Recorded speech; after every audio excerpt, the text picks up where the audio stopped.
오늘 은혜 주실 기록된 하나님 말씀 마태복음 1장 19절에서 21절까지입니다. 찾으셨으면 우리 함께 읽겠습니다. 시작.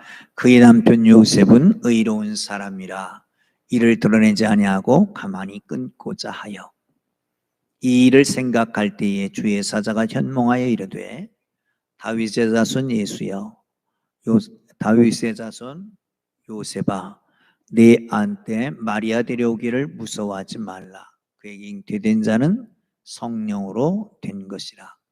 아들을 낳으리니 이름을 예수라 하라. 이는 그가 자기 백성을 그의 죄에서 구원할 자이심이라 하니라. 아멘. 할렐루야. 오늘이 대림절 네 번째 주일입니다. 우리나라에 복음이 언제 들어왔을까요? 우리나라에 공식적으로는 1886년입니다. 1886년에 언더우드와 벤셀라가 들어온 거지요. 그런데 어떤 학자들은 이미 그 전부터 들어왔다. 심지어는 삼국시대에 들어왔다. 그런 사람도 있습니다. 유적에서 십자가 문양이 나타나는 거 보면 그게 아니냐라고 생각하고, 어떤 분들은 말하기를 동방박사 세 사람이 우리나라 신라에 저 첨성대에 있던 사람이다, 이렇게 얘기하는 사람도 있습니다. 근데 그건 틀리는 것 같아요. 왜냐하면 신라가 그 BC 예수님 오시기 전에 57년쯤 시작됐습니다. 그리고 첨성대는 선덕여왕 때니까요, 한 500~600년 후에 생겼던 얘기입니다. 그러니까 맞지는 않은 것 같은데, 어쨌든 그걸 어디서 찾느냐? 많은 문학작품에서 기독교 흔적이 나타난다. 언젠가도 말씀드렸지만 춘향전이 그게 아니냐. 춘향전에 보면 춘향이가 이도령을 그립니다. 그러면서 곽고에 옥고를 치르면서도 그 정절을 포기하지 않고 끝까지 기다리잖아요. 그런데 이도령은 다시 옵니다. 그냥 만년서생으로 있는 그런 꽁생원이 아니고 이제는 탐관오리들을 징계하는 암행어사로 오잖아요. 우리 기독교인들 어떤 어려움과 고난이 있어도 우리 주님의 재림을 기다리면서 참고 견딥니다.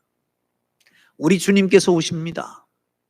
처음에 오셨을 때 그 주님은 막간에서 어린 아기로 나셔서, 그리고 십자가에 달려 돌아가는 정말 무능력한 분으로 오셨을 수도 있습니다.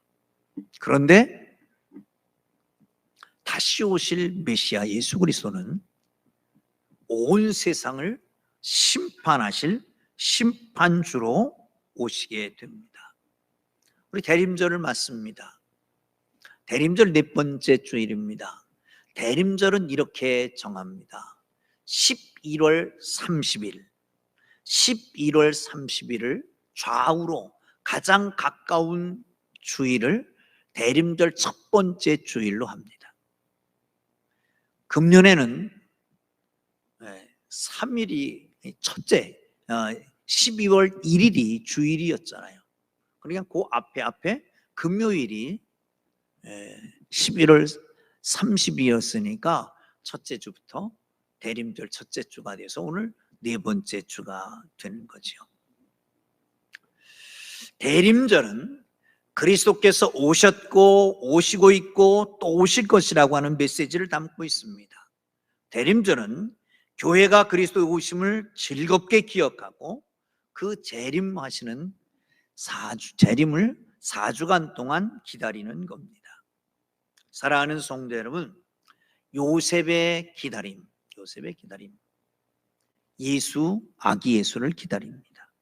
25절을 보시면 아들을 낳으리니 아들을 낳기까지 동침치 아니하더니 낳음의 이름을 예수라 하니라. 아기 예수를 기다립니다. 낳기까지 기다립니다.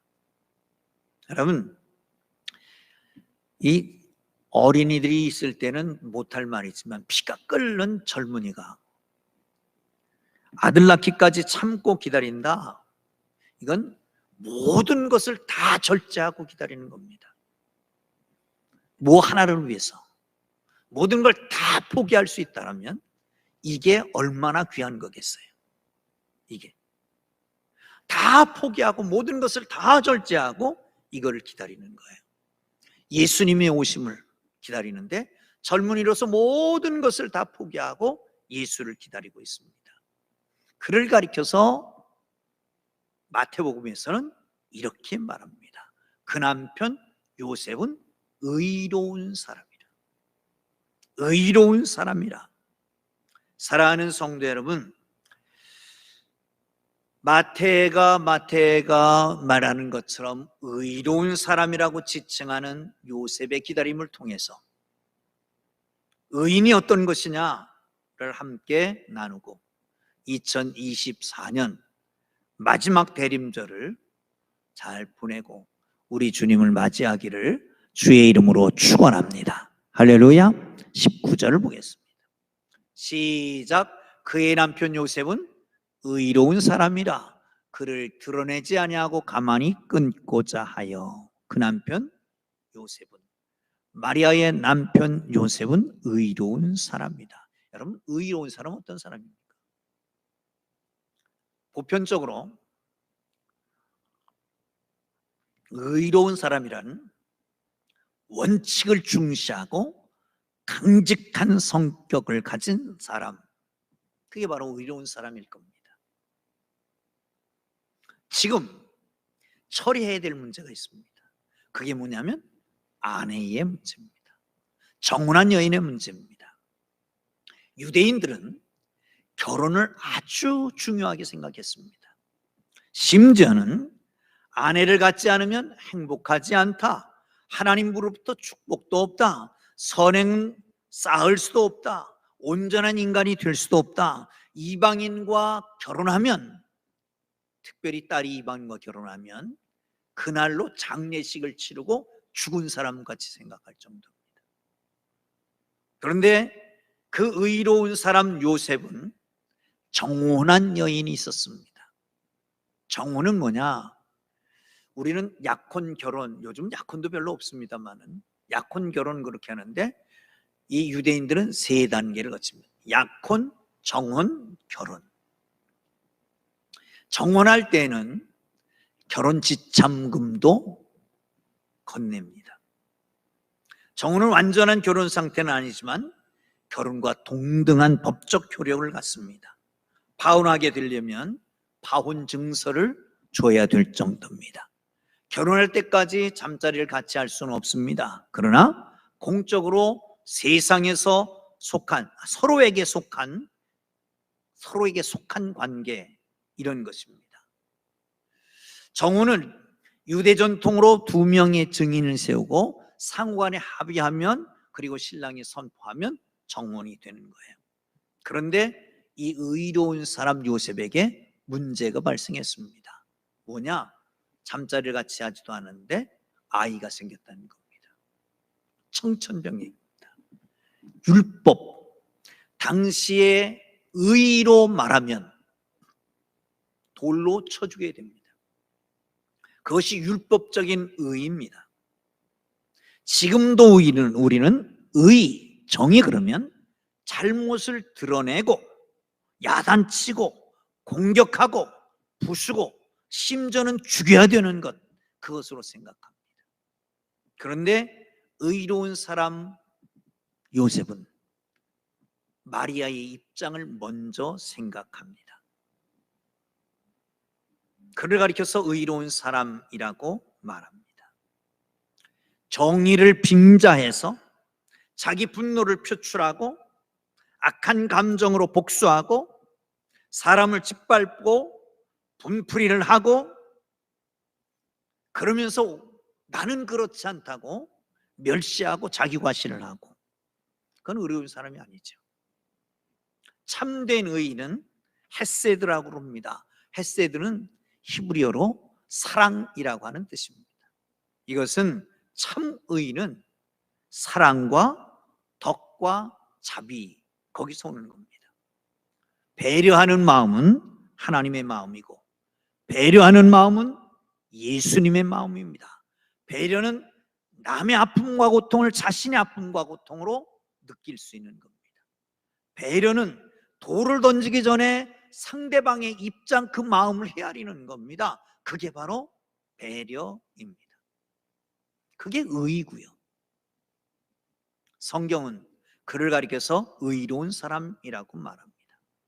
그림을 하나 보여주실래요? 저 손을 빼야 되는데, 저게 핑거볼이라고 그러는 겁니다. 핑거볼은 뭐냐? 손 닦는 거예요. 식사를 하고 난 다음에, 내지는 손으로 뭘 먹을 때, 그리고 다 먹고 난 다음에, 이게 영국에는 이게 전통적으로 나옵니다. 그런데 윌링턴 장군이 워털루 전쟁에서 나폴레옹을 이겼습니다. 그리고 여왕이 모든 장병들을 다 모으서 축하 잔치를 벌였습니다. 그런데 저 시골에서 왔던 병사 하나가 저기 오니까 뻘떡 삼켰습니다. 그러니까 도시에 있는 사람들은 알지만 시골에 있는 사람은 그 문화를 모르는 거예요. 그때 윌링턴 장군이 벌떡 일어났습니다. 그리고 소리쳤습니다. 친애하는 순사숙녀 여러분, 워털루 전쟁에서 용감하게 싸워 승리를 거둔 저 젊은 병사를 본받아 우리 모두 핑거볼에 물을 마십시다. 다 마셨습니다. 처음엔 의아했지만 나중에 그렇다. 저 장군이 그 병사 하나를 배려하는 마음, 그게 바로 이 전쟁을 승리로 이끌 건다. 그래서 오히려 더 많이 존경하게 됐다는 겁니다. 또 하나의 사건이 있었습니다. 영국 여왕이 인도와 중국을 다 식민지로 하고 거기에 관료들을 초청했습니다. 관료들 초청하는 잔치에서 핑거볼이 나왔잖아요. 근데 이게 뭔지를 모르고 또 이 고관들이 다 마시는 겁니다. 여왕이 보고 있다가 자기도 그걸 그냥 다 마셔버렸어요. 사랑하는 성도 여러분, 그래서 지금도 핑거볼 그러면 손 닦는 물그릇이 아니라 실수를 한 친구를 무안하게 하지 않는 아름다운 지혜, 그걸 핑거볼이라고 말합니다. 사랑하는 성도 여러분, 핑거볼의 지혜, 남을 실수를 아름답게 배려하는 마음을 가지면 아름답고 명랑한 사회가 됩니다. 그게 가정이 되고 교회가 되고 그것이 바로 이 나라 이 민족이 되어야 되지 않겠습니까? 기기기익이라고 하는 말도 있습니다. 기기익. 다른 사람이 굶주리면 내가 굶주린 것 같이 생각하고, 다른 사람이 물에 빠져 있으면 내가 물에 빠져 있는 것 같이 느끼라는 거예요. 그러니까 굶주린 사람이 있으면 내가 굶주리는 것 같이 음식물을 나눠주고, 물에 빠져 있는 사람이 있으면 내가 물에 빠져 죽는 것 같이 생각하고 그를 꺼내주라는 얘기죠. 역지사시라고 하는 말 있잖아요. 입장 바꿔 생각해봐, 그런 거 있잖아요.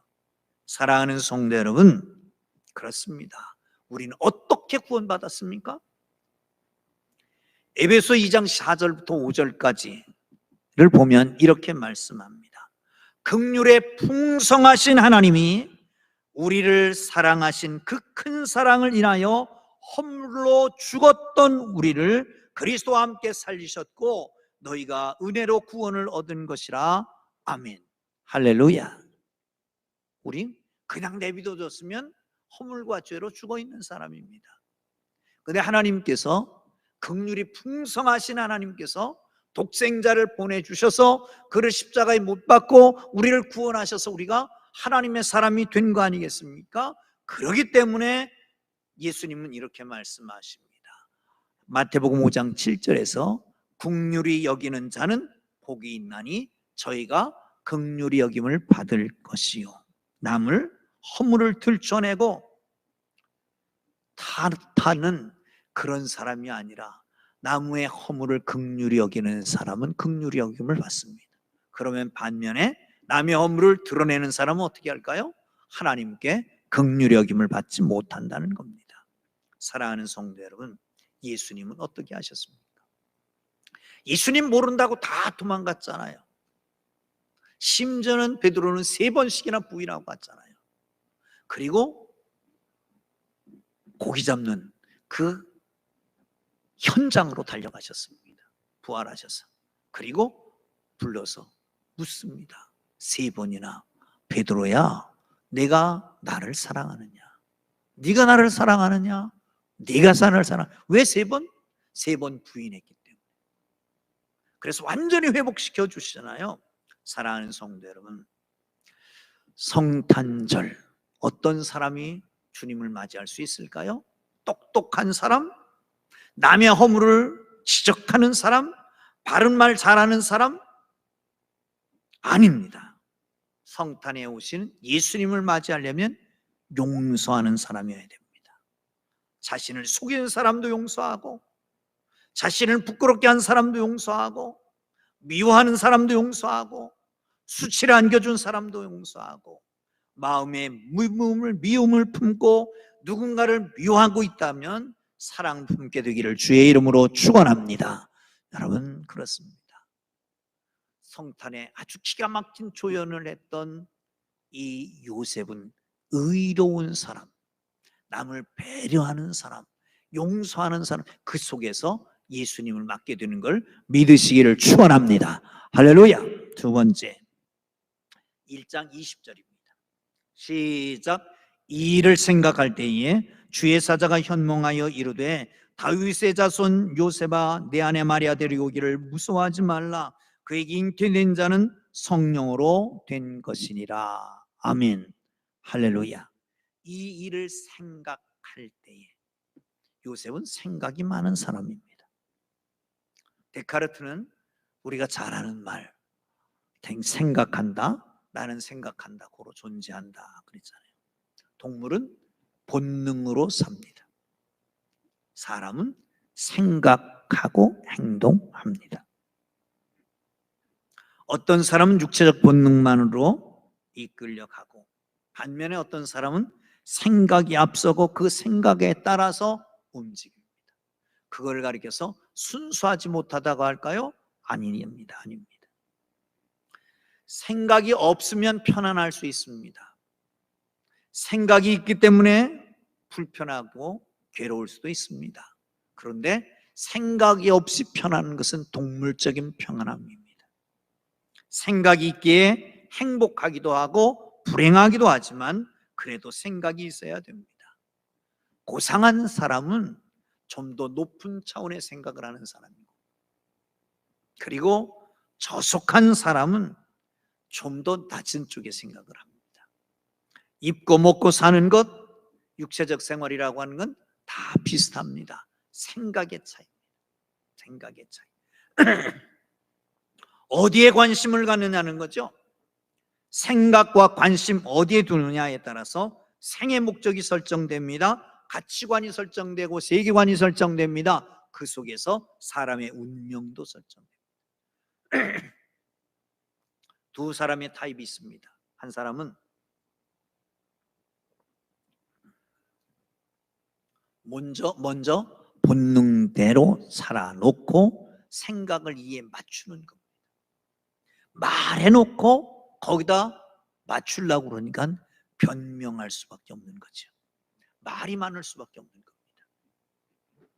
그런데 먼저 생각을 하고 난 다음에 생각에 따라서 오늘을 살고 본능을 지배하고 살아가는 사람, 이런 사람이 바로 우리 주님 오실 때에 주님 맞이하기에 꼭 맞는 사람입니다. 아멘. 그림 하나 보여드립니다.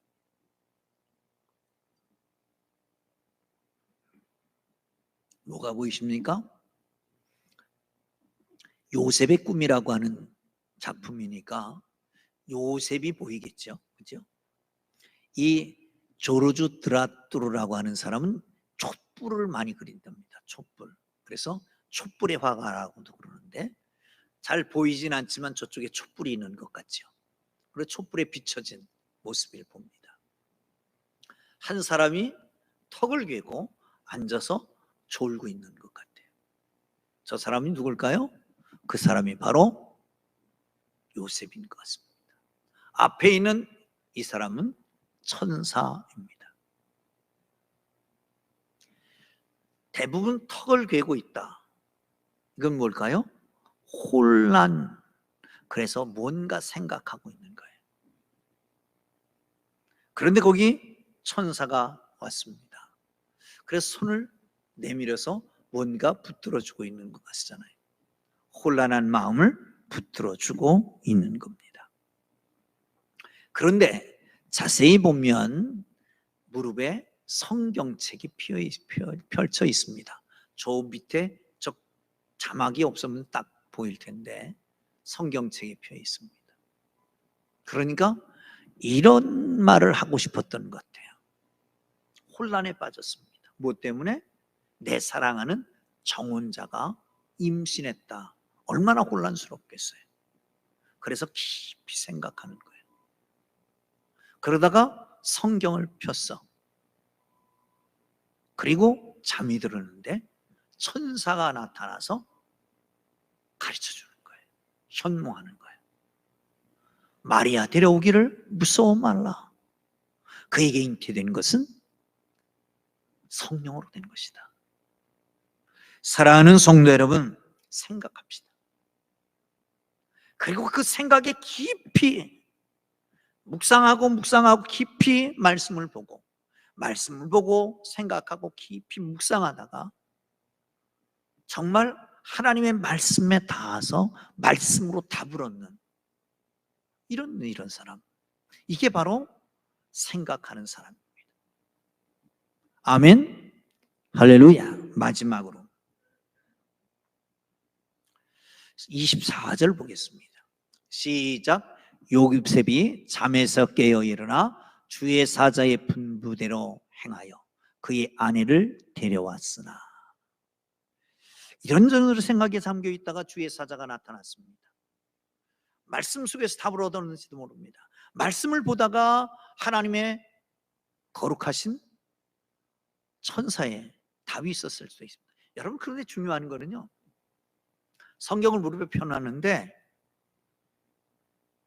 사실 나중에 그랬기 때문에 그렇지 요셉 때문은 저렇게 성경을 펴놓을 수 있는 상황이 아니었습니다. 그러니까 이 화가가 그릴 때에 성경에 대해서 아주 강조하기 위한 것이었겠죠. 답을 얻었습니다. 천사의 지시를 받았습니다. 그리고 이렇게 말합니다. 다윗의 손 요셉아, 내 아내 마리아 데려오기를 무서워하지 말라. 그에게 잉태된 자는 성령으로 된 것이라. 아들을 낳으리니 이름을 예수라 하라. 이는 그가 자기 백성을 저희 죄에서 구원할 자입니다. 이 음성을 듣고 그냥 즉시로 데려옵니다. 즉시로 데려옵니다. 결혼은 사실은 해도 되고 안 해도 됩니다. 아니, 우리 얘기가 아니라 히브리 전통에 의하면 그냥 아내만 데리고 우리 집 남편 집으로 오면 결혼으로 인정받게 되는 거죠. 모든 의혹 뒤집어 쓸 수도 있습니다. 넌 바보다 라고 친구들한테 내지는 가족들한테 질타를 받을 수도 있습니다. 그런데 다 개의치 않고 마리아를 집으로 데려왔습니다. 성령이 잉태된 것은, 사랑하는 성도 여러분, 이 요셉은 순종하는 사람이었습니다. 그런데 얼마 후에 아기를 낳았습니다. 이름을 예수라고 지었습니다. 지시한 대로. 다시 음성이 들립니다. 너 아이를 데리고 애굽으로 피해라. 아무 소리 않고 애굽으로 갑니다. 얼마 후에 있다가 다시 말합니다. 너 아기를 데리고 다시 고향으로 가라. 데리고 나사렛에 와서 살게 됩니다. 이 정말 순종하는 사람. 예수님은 어떻습니까? 예수님은 12살 때부터 순종했습니다. 12살 때 아버지 엄마하고 그 12살이 되면 유월절 지키러 가야 되거든요. 절기 때 예루살렘에 갔습니다. 그런데 부모들이 아이가 떨어진 걸 모르고 그냥 갔어요. 사흘길을 오다 보니까 그때서 발견한 거예요. 그리고 되짚어 갔습니다. 그런데 그때까지 성전에 있었습니다. 웬일이냐? 아니, 내가 아버지 집에 있어야 될 줄 모르셨습니까? 자기 말은, 자기가 할 말은 다 합니다. 그런데 거기 보면 이렇게 말씀합니다. 그가 나사렛에서 와서 부모를 섬기더라 라고 말씀합니다. 반항은 창조를 위해서 존재할 필요가 있습니다. 그런데 반항은 하나님이 기뻐하시는 건 아닙니다. 순종을 기뻐합니다. 앤드류 머레이라고 하는 분은 이런 얘기를 했습니다. 우리가 예수님을 믿는 순간 우리는 모두 순종의 학교에 입학한다. 그 순종의 학교에서는 여러 가지 고난을 통해서 마침내 순종을 배워가는 게 되는 것입니다. 여러분, 그러므로 고난이 올 때 원망하지 말고 억지로라도 기뻐하고 더 반항하지 말고 내가 이 고난 속에서 뭘 배워야 되느냐를 알게 되기를 주의 이름으로 축원합니다. 히브리서에서는 이렇게 말합니다. 그가 아들이면서도 받으신 고난으로 순종을 배워서 온전하게 되셨다. 그가 아들이면서도 고난을 받으셨습니다. 그리고 순종을 배웠다라고 말씀합니다. 사랑하는 성도 여러분, 예수님도 그랬습니다. 아리스토텔레스는 그럽니다. 악한 자는 두려워하면서 순종하고 선한 사람은 사랑으로 순종한다. 그렇게 말합니다. 그렇습니다. 악한 사람은 꼭 매를 맞아야 순종하지만 선한 사람은 사랑으로 순종하게 되는 것입니다. 하나님을 사랑하고 순종하는 하나님의 사람들 되기를 주의 이름으로 축원합니다. 거기에 놀라운 역사가 있습니다. 여러분, 작은 일에 충성하였으니 큰 것을 맡기리라. 순종, 큰 것 주면 순종하겠지요. 그렇게 생각하면 안 됩니다. 조그만 것부터 순종해야 큰 것도 순종하는 거예요. 순종하는 법을 배워야 됩니다. 부모에게 순종하는 법을 배워서 공부했잖아요. 선생님한테 순종하는 배워서 많은 걸 배웠잖아요. 부모에게 순종하지 않으면 도리를 모릅니다. 선생님께 순종하지 않으면 지식을 쌓지 못합니다. 윗어른들에게 순종해야 사회 질서를 배우게 되는 거지요. 사랑하는 성도 여러분, 순종하다 보면 순종하다 보면 엄청날 큰 일도 순종합니다. 합리적이냐? 그게 문제가 아닙니다. 이게 중요한 것이 뭐냐? 누가 지시하는 거냐라고 하는 거죠. 그러기에 순종할 때 순종하는 하나님의 사람들 되기를 주의 이름으로 축원합니다. 순종의 복이 있습니다. 한 가지 얘기를 하고 마치려고 합니다. 오늘 성경 제본한 걸 2부 예배 때 드리는데 정경이라고 하는 정경, 권위가 인정받은 우리가 쓰는 성경책, 구약 39권, 신약 27권, 66권을 정경이라고 합니다. 요거보다 권위가 조금 떨어지는 것을 외경이라고 합니다. 그리고 그것보다 더 떨어지는 것을 위경이라고 합니다. 위경에 있는 글 하나를 소개해 주려고 합니다. 위경에 어느 날 제자들이 너무너무 피곤한데 얘들아, 저 산에 올라가자 그러셨어요. 그런데 조금 있더니 돌을 하나씩 갖고 와라. 가능하면 큰 걸 가져와라. 그런데 다른 12제자 중에 그 위경에서는 2사람만 기록하고 있는데 한 사람은 가룟 유다예요. 아이고 피곤해 죽겠는데 뭘 산에 올라가자고 그러셔. 그리고 무슨 돌을 가지고 가라고 그러셔. 역시 가룟 유다는 가룟 유다입니다. 그래서 돌멩이 2개를 들어서 조그만 걸 주머니에 넣고 올라갔습니다. 베드로는 예수님 올라가시자고 그러는데 올라가야지. 예수님 가능하면 큰 거 가져오라고 그러니 큰 거 가지고 가야지. 그래, 큰 거 2개를 어깨에다 메고 끙끙거리고 올라갔습니다. 이거 가지고 가서 예수님 만지라고 그러는 거가 별 생각 다 하고 그리고 갖고 올라갔습니다. 그러더니 가져온 돌들 다 앞에 내놔라.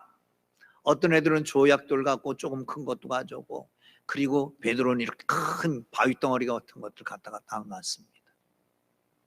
얘들아, 기도하자. 그리고 예수님께서 축사하셨어요. 어떻게 됐을까요? 돌이 떡이 됐대요. 돌이 떡이 됐대. 그래서 가룟 유다는 이런 떡 2개 먹고, 그리고 베드로는 많은 떡덩어리 2개가 생겼대. 여러분, 그냥 순종해 보세요. 그냥 순종해 보세요. 가라 그러면 가고, 오라 그러면 오고, 꾸라 그러면 꾸고, 기도해야 하면 하고, 말씀 보자 그러면 보고, 그러면 자다가도 떡이 생긴다. 아멘. 예수님이 탄생의 주연은 예수님이지만 아주 기가 막힌 조연 요셉, 그는 의로운 사람이라고 표현하는데 그는 바로 어떤 사람이었어요? 배려심이 있는 사람이에요. 깊이 생각하는 사람이에요. 그런가 하면 철저하게 분부대로 따르는 순종의 사람이었습니다. 이 성탄의 절기에 이런 하나님의 사람으로 주님을 잘 맞이하고 정말 예수님의 탄생을 하는 조연으로 잘 쓰임받기를 주의 이름으로 축원합니다. 할렐루야. 기도하겠습니다.